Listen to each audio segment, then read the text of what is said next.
राष्ट्रवादी काँग्रेस शरदचंद्र पवार पक्षाचे प्रवक्ते विकास लवांडे यांच्यावर आळंदीमध्ये शाईफेक करण्यात आल्याची गंभीर घटना समोर आली आहे। या प्रकरणामुळे राजकीय आणि वारकरी वर्तुळात मोठी खळबळ उडाली आहे।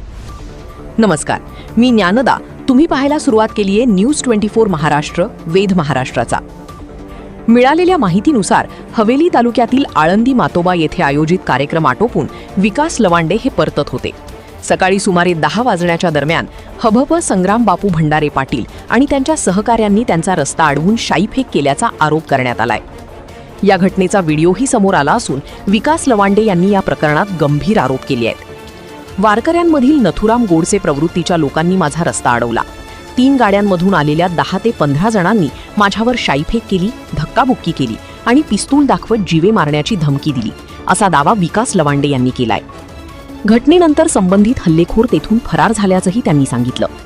दरम्यान या घटनेच्या निषेधार्थ आणि तक्रार दाखल करण्यासाठी विकास लवांडे लोणी काळभोर पोलीस स्टेशनमध्ये दाखल झाले आहेत।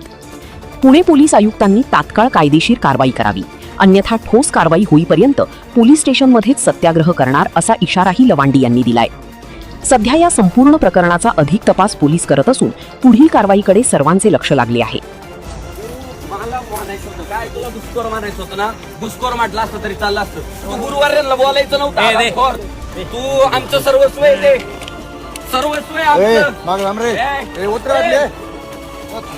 असताना रस्त्यात गावाच्या बाहेर आल्यानंतर वारकरी संप्रदायातील संग्राम भंडारे आणि काही 10-15 गोरक्षक होते। सगळेजण 2-3 गाड्या होत्या आणि त्या सगळ्या गुंडांनी मला रस्त्यात निर्जन स्थळी अडवलं। माझी गाडीवर मला उतरून माझ्या अंगावर 2-3 शाईच्या बाटल्या ओतल्या, मला धक्काबुक्की केली आणि 2 जणांच्याकडे रिव्हॉल्वर होते। ते सगळेजण मला जीवे मारण्याची धमकी देत होते। त्यात लोक जमत असताना ते मात्र तात्काळ पळून गेले। मी त्या सर्वांचा निषेध करतो। संग्राम भंडारे आणि त्याच्यासोबत आलेले सगळे जे काही 10-15 गुंड होते, गाड्या घेऊन आलेले, त्यांच्यावर पोलिसांनी तात्काळ कायदेशीर कारवाई करावी। मी लोणी काळभोर पोलीस स्टेशनला इथे फिर्याद देण्यासाठी आलेलो आहे। जोपर्यंत त्यांना सर्वांना अटक होत नाही तोपर्यंत लोणी काळभोर पोलीस